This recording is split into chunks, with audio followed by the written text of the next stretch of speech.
Charlotte Salomon, c'est vraiment, ça a été pour moi un choc inouï dans ma vie. Il y a à peu près un peu moins de 10 ans, j'ai découvert son œuvre. C'est une peintre. En plus, qui a la particularité, on parlera de son œuvre, de faire de la peinture autobiographique, c'est-à-dire des centaines de gouaches qui se lisent comme un roman. Donc quand on est face à cette exposition, quand on découvre ces tableaux, moi j'ai été bouleversé par son inventivité, sa poésie, son intelligence, et en même temps, on est happé émotionnellement par ce qu'elle raconte, qui est l'histoire de sa vie, et c'est une vie incroyable. Et c'est vrai que quand on lit le livre, parfois, on me demande si j'ai inventé des choses, mais tous les faits dans ce roman sont réels. Et donc ça a été pour moi quelque chose qui a dépassé la grille, voilà, les grilles émotionnelles que je peux traverser habituellement. Ça ne m'a jamais quitté, cette sensation. Et j'étais complètement attristé par l'idée de voir que j'essayais de parler de Charlotte Salomon à tout le monde, j'essayais de charlottiser tout le monde, personne ne la connaissait, de moins en moins.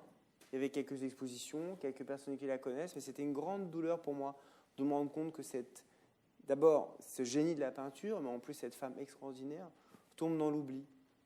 Et je voulais à tout prix écrire cette histoire, écrire pourquoi cette femme me touchait autant. Et c'est quelque chose que je n'ai pas réussi à faire, que j'ai abandonné de nombreuses fois. Alors je l'ai cité dans d'autres de mes romans, comme Les Souvenirs par exemple, vous avez cité Les Souvenirs tout à l'heure, et je revenais tout le temps à elle. Donc ça ne s'explique pas, c'était obsédant, mais d'une manière joyeuse. Moi j'ai passé mon temps à travailler sur elle, à aller sur toutes les traces de sa vie. Je raconte aussi ça dans le livre, les voyages dans le sud de la France, à Berlin, en Allemagne, essayer de retrouver Charlotte. Il y avait très peu de documents. Et donc voilà, ce livre-là a été le fruit de pratiquement 10 ans de travail. La première chose qui m'a, moi, frappé dans, je vais dire pour l'instant, ce livre, c'est que, loin, disons, des peut-être sentiers battus de l'académisme, la forme ou le genre littéraire et la disposition, évidemment, typographique, je crois, ont interpellé chacun de vos lecteurs, en bien ou en mal d'ailleurs, mais comment classer ce livre? Est-ce un roman? Est-ce un poème en prose, comme on l'a dit tout à l'heure? Alors d'abord, on n'est pas obligé de toujours classer les choses ou de les définir. C'est vrai qu'on est tout le temps obligé. Parfois, quand je me rappelle, moi, dans le magazine de cinéma, il y avait comédie romantique, film noir, drame. Voilà, à l'image de la vie, il y a certains films qui mélangent toutes ces possibilités-là. Et moi, j'aime pas toujours qu'on mette des mots, qu'on cherche à définir. Tout ce que je peux dire, c'est qu'on n'est pas du tout dans l'expérience poétique. Beaucoup de gens, visuellement, ça peut se rapprocher du poème en prose. Mais moi, j'ai pas du tout voulu écrire un livre. Il faut savoir que ce livre-là, Charlotte, à 90%, raconte l'histoire, la biographie intégrale de cette femme. Et les 10 autres pourcents, ou un peu moins, je sais pas, parle de son œuvre, évidemment, et aussi de pourquoi cette femme m'a autant touché. Je raconte mon rapport à elle. Et je raconte aussi comment j'en suis venu à écrire le livre de cette façon. Donc tout ça, je l'explique dans le livre. Ça a été pour moi un déclic, il y a à peu près 2 ou 3 ans. J'ai abandonné tout le temps le livre parce qu'il était trop suffocant, c'était trop difficile. Et à un moment donné, je suis allé à la ligne, tout simplement. C'est-à-dire que j'ai écrit ce roman en allant à la ligne et ça m'a donné un rythme, une respiration.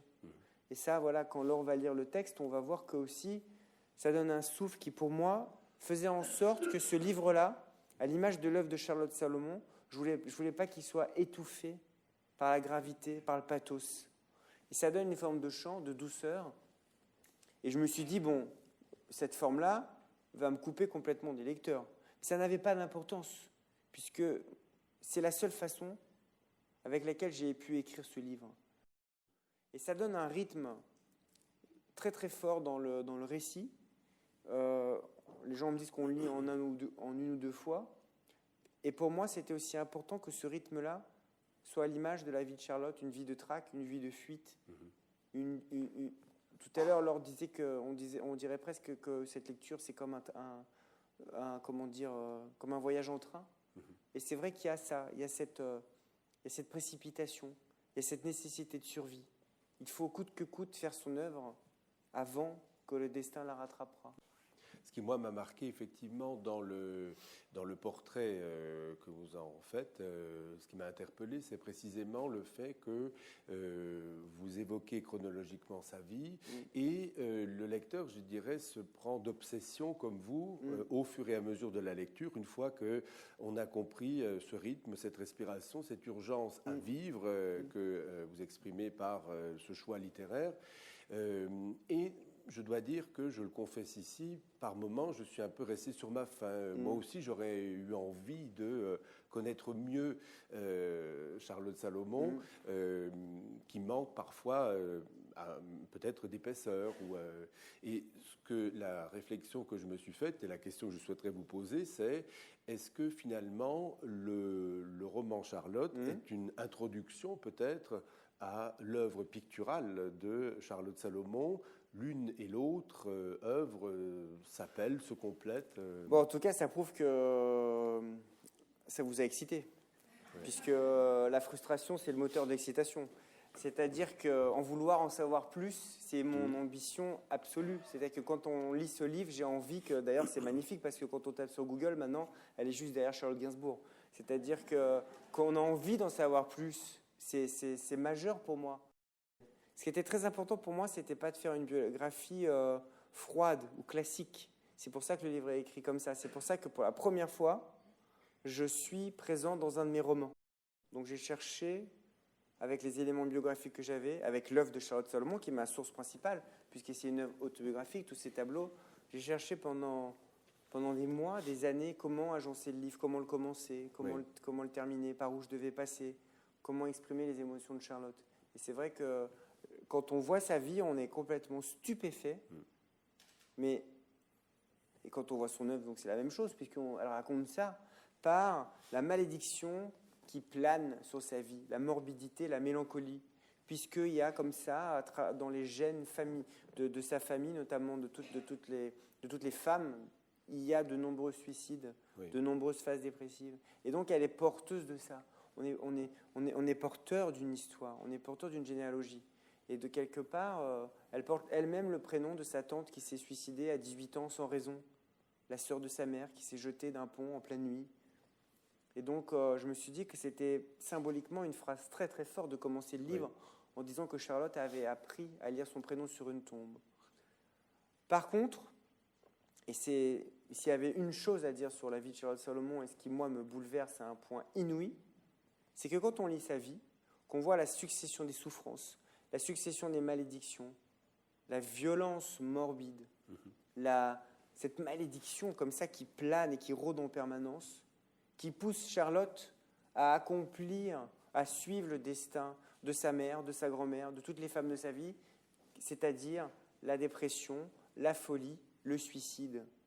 Vous ajoutez à ça un contexte historique atroce, puisque cette jeune femme, juive par son sang, mais en rien d'autre réellement juive, puisque c'est quelque chose qu'elle ne connaît même pas, est asphyxiée socialement, n'a plus le droit d'aller à l'école, n'a plus le droit d'avoir une vie de jeune fille. Elle parvient, fait historique, à intégrer les Beaux-Arts de Berlin en 1938. Pour une jeune femme juive, c'est exceptionnel. Et elle obtient même le premier prix, qu'elle n'a pas le droit d'aller recevoir, ce qui est une humiliation terrible.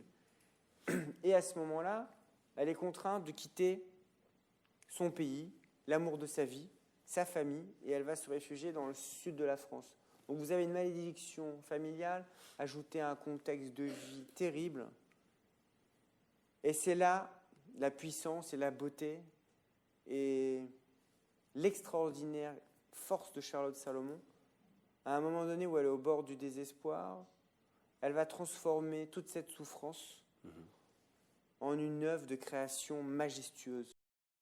Il y a tellement de scènes tellement romanesques dans la vie de Charlotte Salomon. Elle va voir son docteur Moridis, dans le sud de la France. Elle lui remet toutes les gouaches en lui disant cette phrase extraordinaire, c'est toute ma vie. Et elle protège, parce qu'elle sait qu'elle est en danger. Elle sait que sa vie est en péril.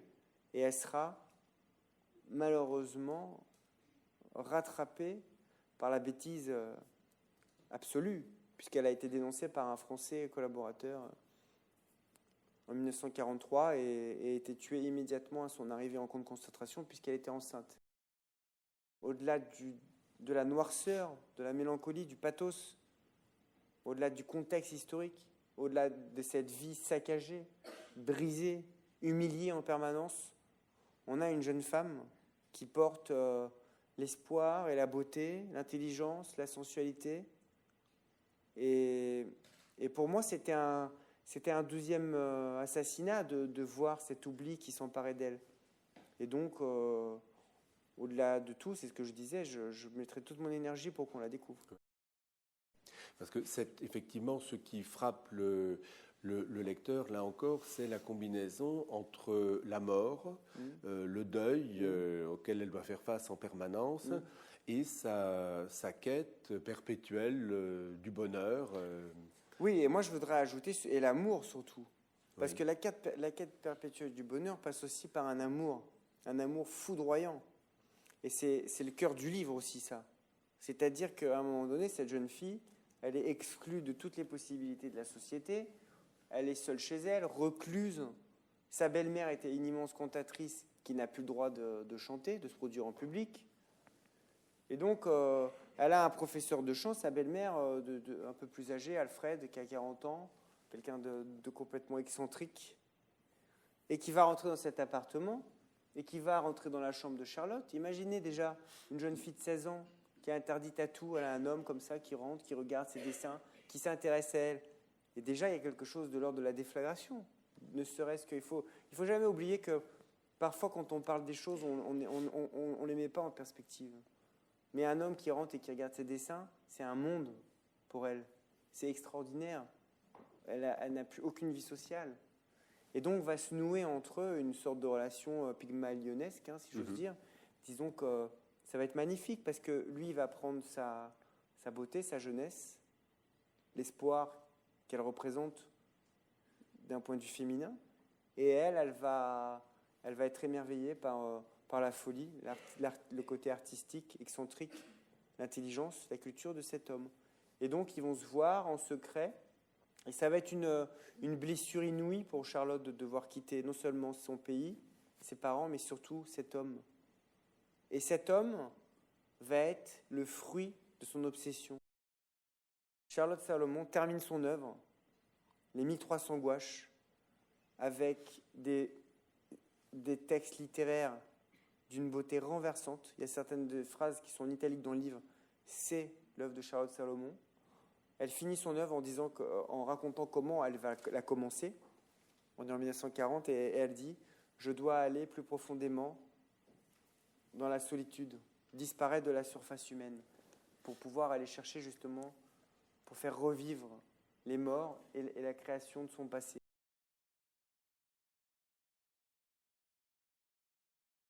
En fait, là, on voit que son inspiration principale chez Charlotte Salomon, c'est Chagall. En plus, il faut savoir que Chagall a quand même été un des premiers peintres à faire vraiment de la peinture autobiographique. Donc, ça a été aussi une source d'influence. Mais ce qui est magnifique chez Charlotte, c'est qu'elle est aussi très inspirée par le cinéma. Vous voyez que dans un même dessin, on a plusieurs situations, un peu comme les pellicules, comme les 24 images d'un film. Il y a beaucoup de tableaux de Charlotte qui sont très impressionnants d'un point de vue du cadrage, qui sont incroyablement modernes, comme si elle utilisait le champ contre champ. Là, on est comme ça dans une histoire à travers un seul tableau. C'est quand sa mère, avant de se suicider, lui promet qu'elle va devenir un ange. Et ça, c'est bouleversant parce que sa mère se suicide et la petite Charlotte, puisque sa mère lui a dit qu'elle serait un ange et qu'elle lui écrirait une lettre depuis le ciel, elle attend comme ça pendant des jours auprès de la fenêtre que sa mère lui envoie une lettre. Et bien plus tard dans l'histoire, dans son histoire personnelle, elle apprendra la vérité. Elle se rendra compte aussi que toute sa vie est composée autour de ce mensonge, qui fait qu'elle va aussi basculer dans l'invention de la réalité et du théâtre. Et que chaque tableau est associé à une indication de musique. C'est-à-dire qu'il y a un CD-ROM qui a été édité d'ailleurs par le musée d'Amsterdam, où on a le défilé des tableaux avec les indications de Charlotte Salomon. Alors avec des chansons populaires, allemandes ou françaises, avec Bach, avec Schubert. Tout ça est fait évidemment sans la moindre aide de documents. Tout est de mémoire. au dos de ces tableaux, il y a des paroles de chansons, il y a des indications. Et donc aussi, ce qui est bouleversant quand on est face à l'œuvre de Charlotte Salomon dans un musée, c'est qu'on se rend compte, vous allez voir, que progressivement, on est dans l'urgence. Les derniers dessins, les dernières gouaches sont exécutés avec précipitation, avec de moins en moins de moyens. Donc là, on n'est pas encore dans les derniers, puisque là, on est en 1933, 1er janvier 1933, l'accession d'Hitler au pouvoir. C'est un tableau que je trouve extraordinaire, avec simplement la date au milieu. L'œuvre termine ainsi, où justement, elle termine par Charlotte, qui, face à la mer, dans le sud de la France, décide de commencer son œuvre. C'est une mise en abîme, puisque la dernière gouache représente le début du récit. Avec cette inventivité exceptionnelle de mettre le titre comme ça, je trouve, sur son dos, qui évoque la vie ou le théâtre.